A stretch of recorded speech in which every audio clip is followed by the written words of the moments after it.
Bom, a gente segue falando sobre CPI da pandemia.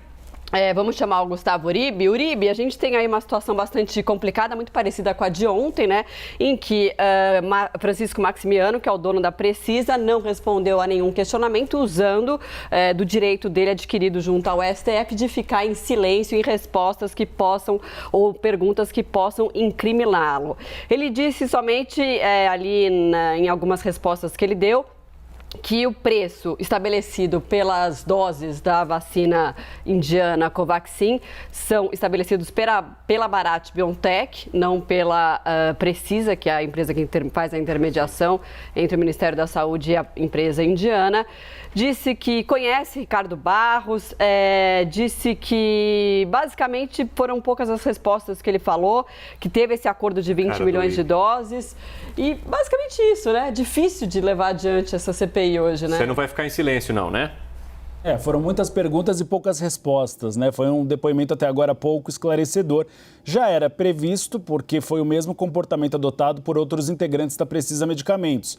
Emanuela Medrades, no primeiro depoimento, também não queria responder, mas depois de uma consulta ao presidente do Supremo Tribunal Federal, Luiz Fux, ela, no segundo depoimento, já quis dar mais detalhes. O que a gente pode destacar do depoimento de hoje? 2 pontos que mostram que a história da Precisa Medicamentos, ela não encaixa muito bem, que é um pouco inverossímil essa versão de Francisco Maximiano. A primeira, de que a Bharat Biotech é quem determinava o preço das vacinas. Mas aí a gente lembra o depoimento de Emanuela Medrades, que é funcionária de Francisco Maximiano, em que ela disse que nessa negociação os preços eram tratados diretamente pela Precisa Medicamentos com o Ministério da Saúde. Ela lembrou, por exemplo, que a Bharat Biotech queria cobrar $18 por cada dose da Covaxin, um preço acima do que é adotado mundialmente. E aí o Ministério da Saúde queria um preço de $10. E aí se chegou a um acordo de $15, que é o valor que acabou sendo contratado com a Precisa Medicamentos e a Bharat Biotech, o valor que é a vacina mais cara, já adotada, comprada, porque não foi paga, mas comprada, que o governo brasileiro teve em relação a ela. E temos o nome de Marcos Tolentino, que é um nome importante também, que ele seria sócio de uma empresa que deu aval financeiro para Precisa Medicamentos na negociação com o Ministério da Saúde. Ele diz que conhece Tolentino e aí ele diz, não tenho muita proximidade. E aí o vice-presidente da CPI da pandemia, Randolfo Rodrigues, fez um adendo, disse que havia uma ação na Justiça de São Paulo em que eles teriam, inclusive, juntos em um apartamento, no aluguel de um apartamento.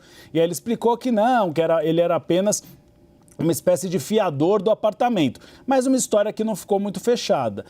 Então agora é observar se ele continuará nessa toada. Chegou-se até a falar, uma das senadoras, da possibilidade de prisão, mas Omar Aziz já deixou claro que não deve recorrer a esse expediente, ele recorreu naquela época, quando foi o depoimento do ex-diretor de logística do Ministério da Saúde, o Roberto Dias, e que não pegou muito bem junto à opinião pública. Então, internamente na CPI da pandemia, se avalia que uma nova prisão seria uma medida muito extrema. Então, a tendência é que continue na toada que está, na tentativa de tirar alguns indícios de Francisco Maximiano. Mas o relator, Renan Calheiros, já avisou, ele deve estar, sim, na lista de investigados do relatório final da CPI da pandemia.